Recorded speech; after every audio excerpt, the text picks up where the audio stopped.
दोस्तों आज के इस वीडियो में हम डिस्कस करने वाले हैं आपके BSc third year 5th semester zoology के फर्स्ट पेपर का यूनिट 8 से जुड़ा हुआ टॉपिक। और जैसा कि आप सभी जानते हैं कि आपका जो यूनिट 8 है वो है इकोनॉमिक जूलॉजी सेकंड, और इसमें बस एक ही टॉपिक बचा हुआ है और वो है टॉपिक है vermi culture.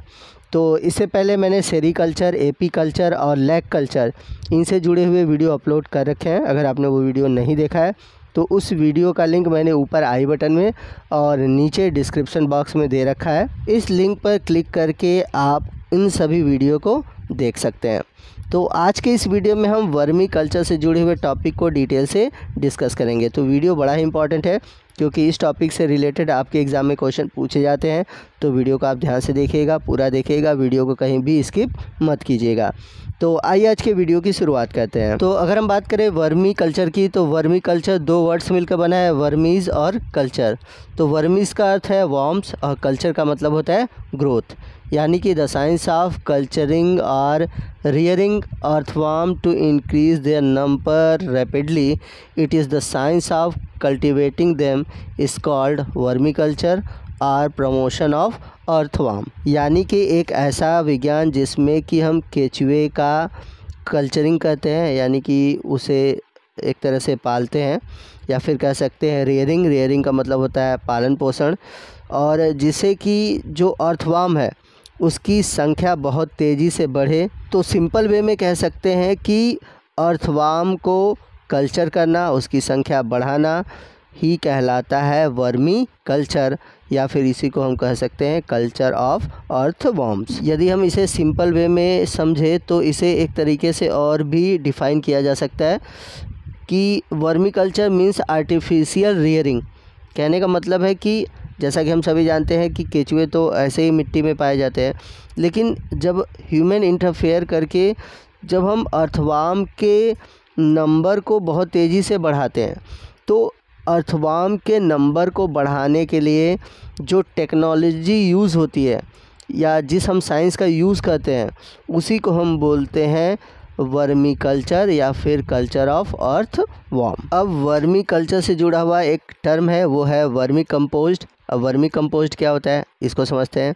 Vermi compost are defined as organic matter consisting mainly of finely divided earthworm casting produced no thermophysically with bio-oxidation and stabilization of organic material due to interaction between aerobic microorganisms and earthworm as the material pass through the earthworm gut। तो आप सभी ने देखा होगा कि earthworm के द्वारा छोटे छोटे मिट्टी के ढेर जैसी संरचना दिखाई देती है, जिसे हम वर्मी कंपोस्ट कहते हैं या फिर कह सकते हैं वर्मी कास्ट। तो ये एक प्रकार का ऑर्गेनिक मैटर होता है। तो ये जो वर्मी कंपोस्ट है वो बनता कैसे है, तो जब जैसे जैसे अर्थवर्म के जो गट है उससे ऑर्गेनिक मैटर पास होता है, तो इस प्रक्रिया में जो गट के अंदर कुछ माइक्रो ऑर्गेनिज्म होते हैं, ठीक है, और जो कि एरोबिक रिस्पायरेशन करते हैं। इसके अलावा कुछ फंजाई होते हैं, एक्टिनोमाइसिटीज़ के सदस्य होते हैं।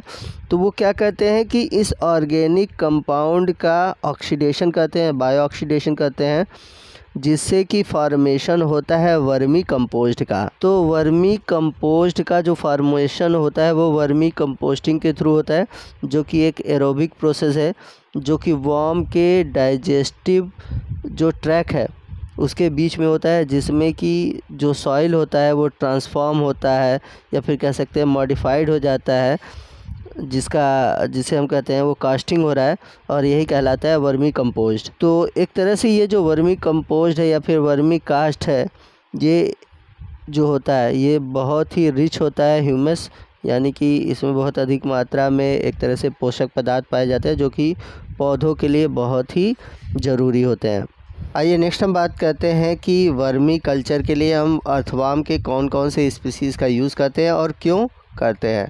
A handful of species has been used for vermicomposting as they display suitable character like, यानी कि जो हम अर्थवर्म का स्पीसीज़ यूज़ करेंगे वह उस वर्मी कंपोस्टिंग के लिए सूटेबल है या फिर नहीं।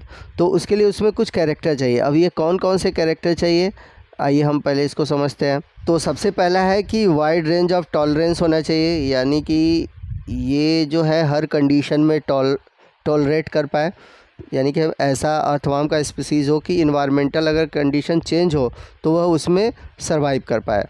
सेकंड है शॉर्ट लाइफ साइकिल, यानी उसका जीवन चक्र जो हो वो कम होना चाहिए ताकि आसानी से वो जल्दी कंपोस्ट का फॉर्मेशन कर सके। हाई रिप्रोडक्टिव रेट्स, उसमें रिप्रोडक्शन की जो दर है वो ज़्यादा होनी चाहिए ताकि हमें बहुत तेज़ी से ढेर सारे अर्थवर्म मिल सके। और इसका जो कंपोस्टिंग रेट है वो अच्छा होना चाहिए, यानी कि कम समय में वो अच्छे कंपोस्ट का फॉर्मेशन कर सके। तो यहाँ पर अर्थवर्म की कुछ स्पीसीज़ ली गई हैं जो कि इंडिया में पाई जाती है, क्योंकि हमें यहाँ के कंडीशन के अकॉर्डिंग देखना है कि कौन सा अर्थवर्म सूटेबल है। तो सबसे पहले है आइसेनिया एंड्री, ये सबसे मोस्ट कॉमन इंडियन स्पीसीज़ है अर्थवर्म का, जो कि आपको प्रायः देखने को मिलता है।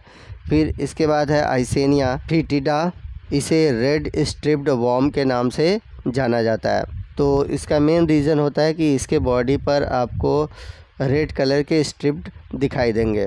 अगली स्पीसीज़ है डेंड्रोबिना वेनेटा, यह स्पीसीज़ भी भारत में कॉमनली पाई जाती है। फिर इसके बाद है पेरियोनिक्स कैवेटस, इसके बाद है यूडिनस यूजिनी। तो इन सभी अर्थवर्म के स्पीसीज़ का यूज़ जनरली वर्मी कल्चर में किया जाता है। तो अगर हम इनके फीडिंग हैबिट के अकॉर्डिंग देखें तो इन्हें दो कैटेगरी में क्लासिफाई किया जा सकता है। एक तो है बरोइंग और दूसरा है नॉन बरोइंग।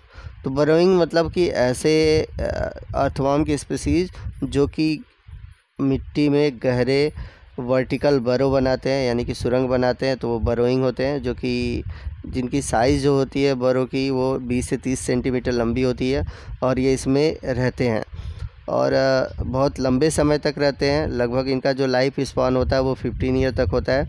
जैसे अगर हम एग्जांपल की बात करें, लुम्ब्रिकस टेरिस्टेरिस, ये जो अर्थवर्म की स्पीसीज़ है जो कि बरोइंग है।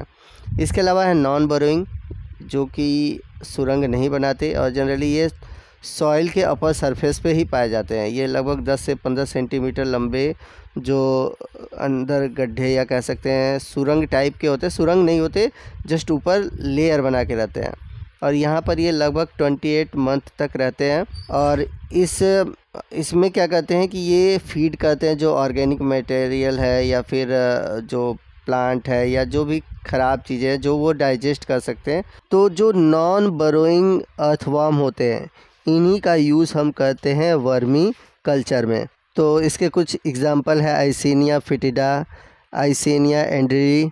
अब अगला जो पॉइंट है जो कि इम्पॉर्टेंट है कि वर्मी कल्चर के लिए किन किन चीज़ों की ज़रूरत पड़ती है। तो इस टॉपिक को हम अगले पार्ट में डिस्कस करेंगे। तो जानेंगे कि कौन कौन से मटेरियल चाहिए वर्मी कल्चर के लिए, वर्मी कल्चर का प्रोसीजर क्या है, कैसे हम इसको तैयार करते हैं। तो बाकी बचे हुए जितने भी टॉपिक हैं उसको हम अगले पार्ट में डिस्कस करेंगे। तो आपको आज का ये पार्ट कैसा लगा कमेंट करके ज़रूर बताइएगा। वीडियो अच्छा लगा हो तो वीडियो को प्लीज़ लाइक करिएगा, अपने दोस्तों में शेयर कीजिएगा और कोई भी डाउट है आप हमसे कमेंट करके पूछ सकते हैं। तो मिलते हैं अगले वीडियो में अगले टॉपिक के साथ, तब तक के लिए जय हिंद, जय भारत।